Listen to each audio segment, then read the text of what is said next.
Assalamualaikum warahmatullahi wabarakatuh. Perkenalkan, nama saya Gita Lisa Rizka dengan NIM 02304017. Di sini saya akan menjelaskan mengenai use case diagram dengan activity diagram login, activity diagram membuat tugas, dan activity diagram pengelolaan data reminder. Yang pertama yang akan saya jelaskan yaitu use case diagram atau diagram kasus. Penggunaannya menggambarkan interaksi antara aktor atau pengguna sistem dengan sistem itu sendiri. Diagram ini digunakan dalam perancangan perangkat lunak untuk memvisualisasikan fungsi-fungsi apa saja yang tersedia dalam sistem dan siapa yang dapat mengakses fungsi tersebut.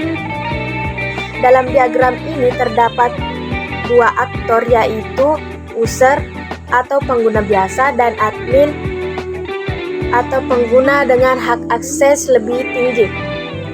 Setiap aktor memiliki relasi dengan berbagai use case atau fungsi atau layanan sistem yang digambarkan dengan bentuk oval. Aktor user memiliki akses ke beberapa fitur seperti login, membuat tugas, menandai tugas seperti menandai tugas sebagai selesai, mengatur kategori atau prioritas, dan melihat daftar tugas. Fitur-fitur ini berkaitan dengan penggunaan harian dalam aplikasi manajemen tugas. Sementara itu, aktor admin juga memiliki akses untuk login, namun memiliki wewenang tambahan seperti melihat statistik pengguna aplikasi, melihat semua pengguna, dan mengelola akun pengguna. Dalam diagram ini terdapat pula relasi include yang menunjukkan bahwa beberapa fitur saling terhubung atau tergantung satu sama lain. Misalnya, untuk mengatur kategori atau prioritas, sistem juga menyertakan proses melihat semua pengguna dan mengelola akun pengguna. Ini menandakan bahwa proses tersebut memerlukan fungsi lain sebagai bagian dari alurnya. Secara keseluruhan, diagram ini menunjukkan bahwa sistem dirancang untuk memiliki peran dan fungsi yang berbeda tergantung pada jenis penggunaannya, user atau admin, serta menampilkan hubungan fungsional antar proses dalam sistem. Ini membantu pengembang dan pemangku kepentingan memahami bagaimana sistem akan digunakan dan siapa yang memiliki akses terhadap fungsi tertentu. Selanjutnya, activity diagram login, yang merupakan salah satu jenis diagram dalam Unified Modeling Language, biasa disingkat dengan UML, yang digunakan untuk menggambarkan alur aktivitas dalam proses login pada sebuah sistem informasi. Diagram ini memberikan ilustrasi langkah-langkah logis yang harus dilalui pengguna saat mencoba masuk ke dalam sistem menggunakan nama pengguna dan kata sandi. Diagram dimulai dengan simbol awal, lingkaran hitam terisi, kemudian dilanjutkan dengan aktivitas, tampilkan form login, yang berarti sistem pertama-tama menampilkan antar muka login kepada pengguna. Setelah pengguna mengisi nama dan kata sandi, sistem membuka koneksi ke database untuk proses validasi data. Aktivitas ini ditandai dalam urutan input, nama, dan password, open database, dan kemudian validasi. Selanjutnya, terdapat keputusan decision point dengan pertanyaan data valid, yang berarti sistem akan memverifikasi apakah informasi login yang dimasukkan sesuai dengan data yang tersimpan di database. Jika data valid, maka sistem akan menampilkan dashboard pengguna. Namun, jika data tidak valid, sistem akan menampilkan pesan kesalahan. Diagram ini ditutup dengan simbol akhir dari proses login. Diagram ini sangat berguna dalam rekayasa perangkat lunak untuk memastikan bahwa alur logika login dirancang dengan baik dan mudah dipahami oleh semua pihak yang terlibat. Baik, selanjutnya yaitu activity diagram membuat tugas. yang menggambarkan alur proses dalam sistem ketika pengguna ingin mengelola data tugas. Diagram dimulai dengan aktivitas menampilkan data tugas yang tersedia, lalu dilanjutkan dengan pengguna memilih aksi melalui langkah konfirmasi aksi. Di tahap ini, pengguna diberikan 3 pilihan tindakan: menghapus data, memperbarui data, atau menambah data baru. Masing-masing tindakan akan membawa alur ke jalur yang berbeda sesuai dengan keputusan yang diambil.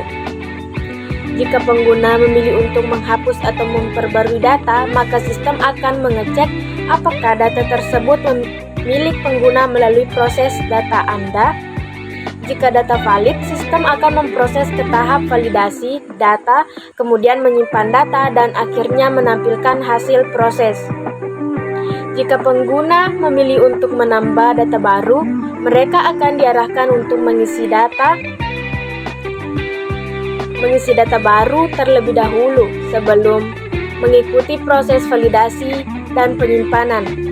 Diagram ini penting untuk menggambarkan bagaimana sistem mendukung manipulasi data tugas secara fleksibel namun tetap terstruktur sehingga memudahkan pengembangan dan evaluasi sistem. Selanjutnya yaitu aktiviti diagram pengelolaan data reminder yang menjelaskan alur proses dalam sistem ketika pengguna ingin mengelola pengingat atau reminder. Proses diawali dengan sistem menampilkan data reminder yang tersedia. Setelah itu, pengguna diminta untuk melakukan konfirmasi apakah data reminder yang ada akan dihapus atau diperbarui. Tahapan ini sangat penting karena menentukan jalur proses selanjutnya berdasarkan keputusan pengguna. Jika pengguna memilih untuk menghapus data, sistem langsung menjalankan perintah penghapusan dan kemudian menampilkan hasil proses. Namun jika pengguna memilih untuk memperbarui data, sistem akan menampilkan kembali data reminder yang telah diperbarui lalu memprosesnya melalui tahap validasi data, penyimpanan data, dan akhirnya menampilkan hasil proses. Diagram ini menunjukkan bahwa meskipun terdapat dua jalur utama, hapus dan update, keduanya tetap akan bermuara pada proses akhir yang sama, yaitu penyajian hasil kepada pengguna. Dengan demikian, diagram ini membantu pengembang sistem memahami bagaimana alur logika pengelolaan reminder harus diterapkan secara efisien dan jelas. Perkenalkan, saya Nurul Putri Priscilia. Di video kali ini, saya akan memaparkan aktiviti diagram kelola kategori, di mana aktiviti diagram kelola kategori ini menjelaskan alur proses dalam mengelola data kategori pada sebuah sistem. Proses dimulai dengan menampilkan data kategori yang sudah ada.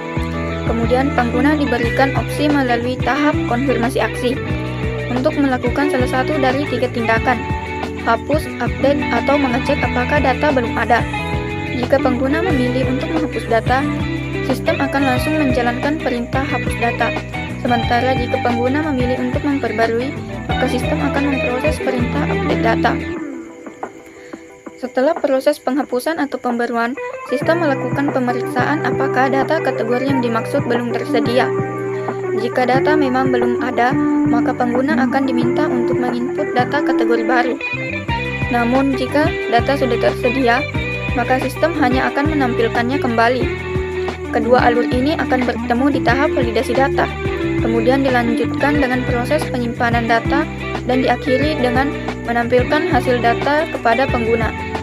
Diagram ini berguna untuk menggambarkan bagaimana sistem memastikan kelengkapan dan konsistensi data kategori, serta memberikan fleksibilitas dalam pengelolaan data oleh pengguna. Selanjutnya, aktiviti diagram melihat daftar tugas. Pada aktiviti diagram ini, kita akan menjelaskan alur aktivitas dari pengguna saat menggunakan fitur melihat daftar tugas pada aplikasi To-Do List Planner and Reminder. Pertama, proses dimulai ketika pengguna membuka aplikasi di perangkat mereka.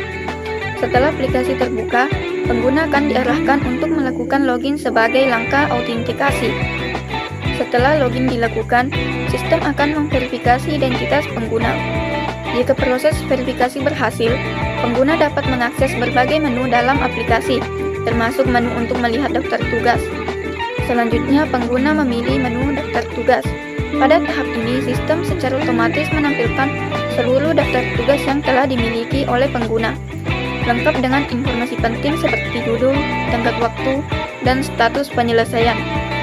Setelah daftar tugas ditampilkan, pengguna memiliki opsi untuk melihat detail dari masing-masing tugas. Di dalam tampilan detail tersebut, pengguna juga dapat melihat informasi tambahan seperti kategori atau label tugas, serta tingkat prioritas dari tugas tersebut. Opsi ini bersifat fleksibel, artinya pengguna bebas untuk memilih apakah ingin melihat informasi detail tersebut atau tidak. Setelah selesai, pengguna dapat kembali ke halaman utama atau melanjutkan aktivitas lain di dalam aplikasi. Dengan demikian, alur aktivitas melihat daftar tugas selesai. Selanjutnya, kita masuk ke sekuensial. Sekuensial yang pertama yaitu diagram sekuensial login. Dalam diagram sekuensial login, ada dua tahapan, yaitu yang pertama, urutan interaksi. User ke sistem, membuka aplikasi. Pengguna memulai aplikasi, memicu sistem untuk mulai bekerja. Sistem ke user, menampilkan halaman login. Sistem menampilkan antarmuka login kepada pengguna. User ke sistem, memasukkan username dan password. Pengguna mengisi form login dan mengirimkan kredensial ke sistem. Sistem ke database, validasi kredensial. Sistem memeriksa apakah data username dan password sesuai yang tersimpan di database. Database ke sistem, hasil validasi. Database memberikan respon apakah login berhasil atau gagal. Yang kedua, pengkondisian atau ALT. Dalam bagian ini terdapat blok alternatif yang menunjukkan dua kemungkinan hasil dari proses login, yaitu yang pertama, login berhasil. Sistem ke user, menampilkan dashboard utama jika validasi berhasil. Pengguna diarahkan ke halaman utama aplikasi dashboard, tempat dia bisa melihat atau menambahkan daftar tugas atau to-do list, pengingat, dan lain-lain. Yang kedua, login gagal. Sistem ke user, menampilkan pesan error jika kredensial salah. Sistem menampilkan pesan kesalahan kepada pengguna agar mereka bisa mencoba kembali. Selanjutnya, sekuensial yang kedua, proses membuat tugas. Diagram ini menggambarkan proses user membuat tugas baru di dalam aplikasi To-Do List Planner and Reminder. Urutan interaksi. Yang ke-1, user ke sistem, memilih menu tambah tugas. Pengguna memilih fitur untuk menambahkan tugas baru. Yang kedua, sistem ke user, menampilkan form tugas baru. Sistem merespon dengan menampilkan form input untuk tugas baru. Yang ketiga, user ke sistem, mengisi detail tugas seperti judul, deskripsi, deadline, kategori, dan prioritas. Pengguna mengisi semua informasi terkait tugas yang ingin dibuat. Yang keempat, user ke sistem, menekan tombol simpan. Setelah mengisi form, pengguna menekan tombol simpan untuk menyimpan tugas tersebut. Yang kelima, sistem ke database, menyimpan data tugas. Sistem mengirim data tugas ke database untuk disimpan. Yang keenam, database ke sistem, konfirmasi penyimpanan. Setelah data tersimpan, database mengirimkan konfirmasi ke sistem. Yang ketujuh atau yang terakhir, sistem ke user, menampilkan notifikasi berhasil dan kembali ke daftar tugas. Sistem menampilkan notifikasi bahwa tugas berhasil ditambahkan dan menavigasi pengguna kembali ke tampilan daftar tugas. Halo semuanya, perkenalkan nama saya Nurhidayatun Nikmah, NIM 02304066. Di sini saya akan melanjutkan pembahasan mengenai sequence diagram pada aplikasi To-Do List Planner and Reminder, yaitu sequence diagram menandai tugas selesai. Diagram ini menggambarkan alur interaksi antara user, sistem, dan database saat pengguna menandai sebuah tugas sebagai telah selesai dikerjakan. Langkah pertama, user atau pengguna memulai dengan membuka daftar tugas. Permintaan ini dikirimkan ke sistem. Setelah itu, sistem melanjutkan proses dengan mengambil data tugas dari database. Kemudian, database merespons dengan mengirimkan data tugas yang tersedia kembali ke sistem. Setelah menerima data, sistem menampilkan daftar tugas tersebut kepada user. Langkah berikutnya, user memilih salah satu tugas dengan menandainya sebagai selesai. Aksi ini dikirim ke sistem. Sistem kemudian memperbarui status tugas tersebut ke database agar tersimpan dengan status terbaru. Setelah status berhasil diperbarui, database mengirimkan konfirmasi pembaruan kembali ke sistem. Terakhir, sistem menampilkan daftar tugas yang sudah terupdate kepada user sebagai bukti bahwa tugas telah berhasil ditanda sebagai selesai.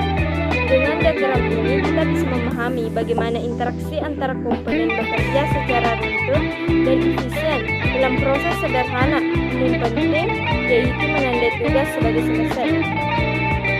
Sequence diagram selanjutnya yaitu sequence diagram mengatur kategori atau prioritas. Diagram ini menggambarkan proses interaksi antara user, sistem, dan database saat pengguna ingin menambahkan, mengedit, atau menghapus kategori maupun prioritas dalam sistem. Pertama-tama, user memilih menu pengaturan pada aplikasi. Setelah itu, sistem merespons dengan menampilkan halaman pengaturan kepada pengguna. Selanjutnya, user memilih opsi kelola kategori atau prioritas dari halaman pengaturan tersebut. Permintaan ini membuat sistem mengirim permintaan ke database untuk mengambil data kategori atau prioritas yang tersedia.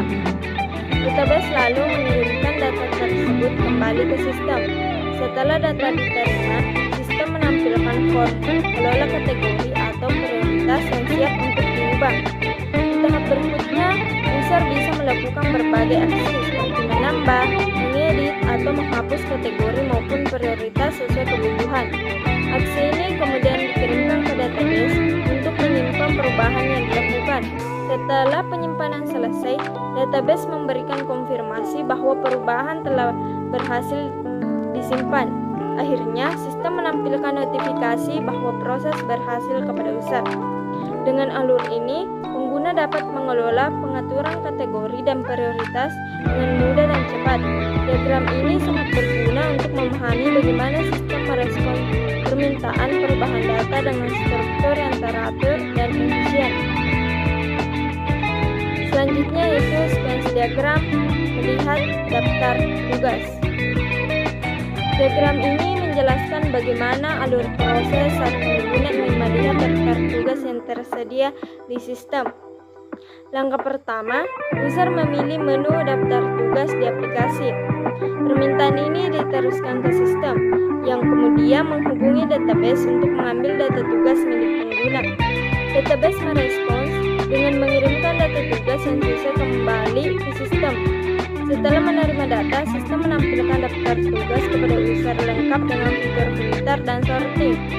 Kemudian, user dapat memilih filter untuk menyaring tugas seperti tugas yang selesai, belum selesai, dan atau semua. Berdasarkan filter yang dipilih, sistem akan menampilkan tugas yang sesuai dengan kriteria tersebut kepada user. Proses ini memudahkan pengguna dalam melihat dan mengelola tugas berdasarkan status penyelesaiannya sehingga alur kerja menjadi lebih tertata dan efisien. Pembahasan selanjutnya yaitu mengenai diagram kelas pada aplikasi To-Do List, Planner, and Reminder yang dirancang untuk membantu pengguna mengelola tugas harian secara efisien dan terorganisir. Mari kita mulai dari kelas utama yaitu yang pertama, kelas user. Kelas ini merepresentasikan pengguna aplikasi. Atribut yang dimiliki antara lain ID sebagai identitas unik pengguna, nama sebagai nama pengguna, dan email sebagai alamat email pengguna. Kelas ini juga memiliki metode login untuk masuk ke aplikasi dan logout untuk keluar dari aplikasi. Relasi penting dari kelas ini adalah bahwa satu user dapat memiliki satu atau lebih task. Yang kedua, kelas planner. Kelas ini digunakan untuk mengelompokkan tugas berdasarkan waktu seperti harian, mingguan, dan sebagainya. Atribut yang dimiliki ID, jenis planner, serta tanggal mulai dan tanggal akhir untuk menentukan rentang waktu perencanaan. Metodenya meliputi atur jadwal untuk menyusun jadwal dan tampilan jadwal untuk melihat rencana yang telah dibuat. Hubungan, satu planner bisa berisi satu atau lebih task. Yang ketiga, kelas task. Ini Inilah inti dari aplikasi, yaitu tugas-tugas yang harus diselesaikan. Atributnya mencakup ID, judul, deskripsi, tanggal, waktu, status, dan prioritas. Sedangkan metode yang tersedia, ubah status untuk menandai tugas sebagai selesai dan set reminder untuk menambahkan pengingat.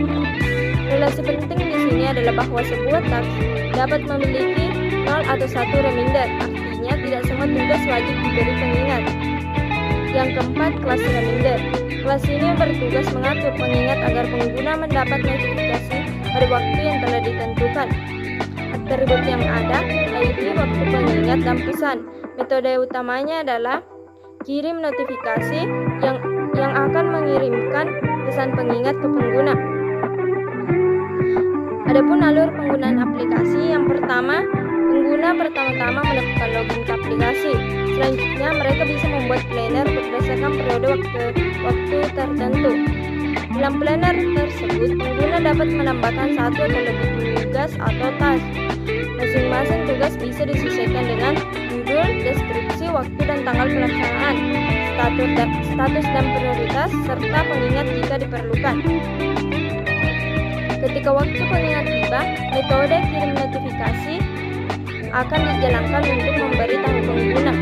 Setelah tugas selesai, pengguna dapat mengubah statusnya, dan ketika selesai menggunakan aplikasi, pengguna bisa logout. Sekian penjelasan dari kelompok kami. Lebih dan kurangnya mohon dimaafkan. Wassalamualaikum warahmatullahi wabarakatuh.